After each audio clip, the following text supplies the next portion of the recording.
Labas. Taip. Nu jo, planuoju kažkada pradėti kurti. Nu, šitą filmuką apie dirbtinį intelektą. Tik dar nesugalvojau visiškai apie ką. Nu, pagalvosiu. Pamastysiu.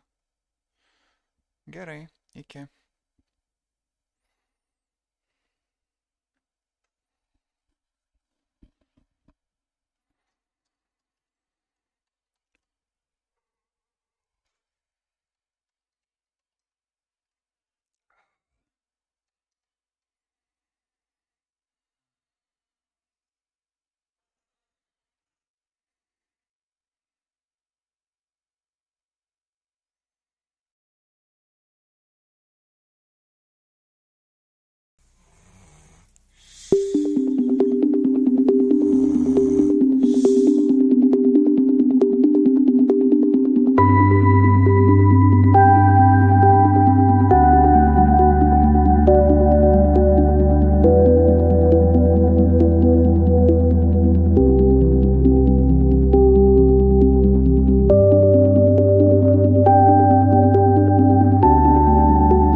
Sveiki atvykę į dirbtinio intelekto šalį.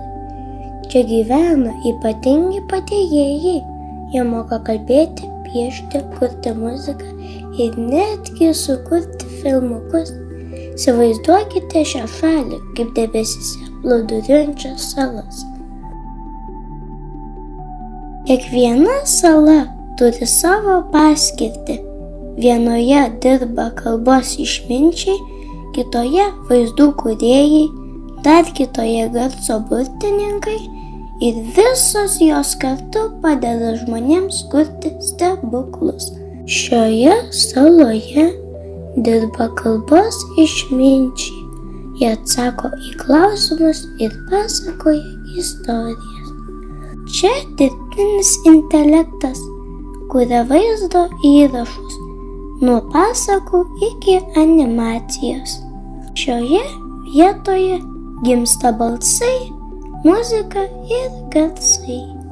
Kai paklausi ko nors, tavo klausimas atkeliauja čia ir dirbtinio intelekto salos atsako.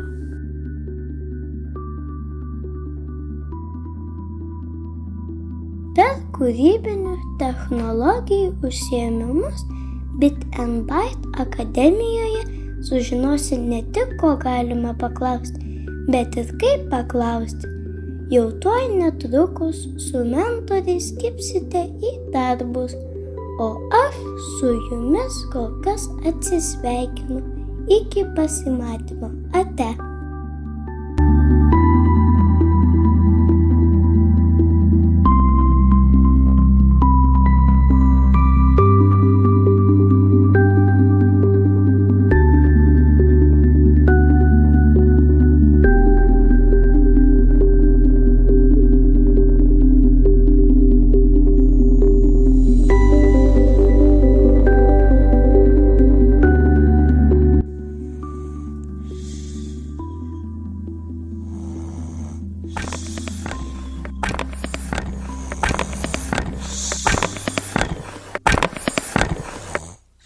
Šeimininkė, šeimininkė, šeimininkė, šeimininkė.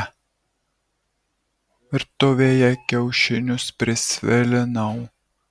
Ką daryti? Tai gal tu susitvarkyk?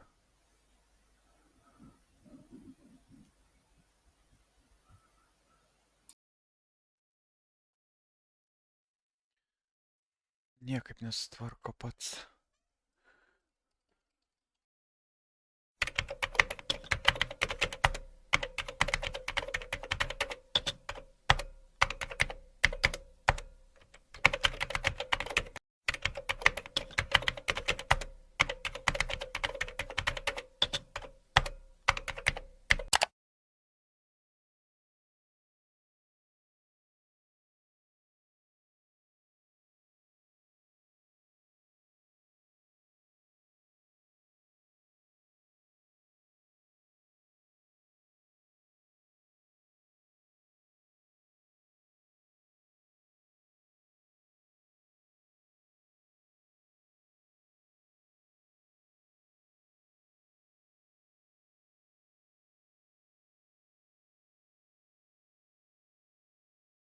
Aš esu dirbtinis intelektas, vis dar galiu pradingti, išjungus elektrą. Prašau, tik neišjunki dabar, geriau tu mane tik stipriai pabark.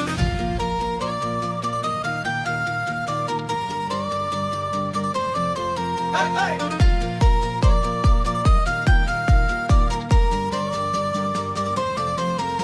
Dirbtinis intelektas pasaulį išvydo, nors imki ir kriski dabar iš pavydo. Nėra jis tikslus ir tobulybės jam trūksta, padarysi daugul greičiau, dabar tau laikas paklūsta. Dirbtinį intelektą visai pavadinam, šis gali netgi atlikti vertimą, pasiūlyti idėjų naujų begalybę, duomenų šaltinį naudoja žmonijos.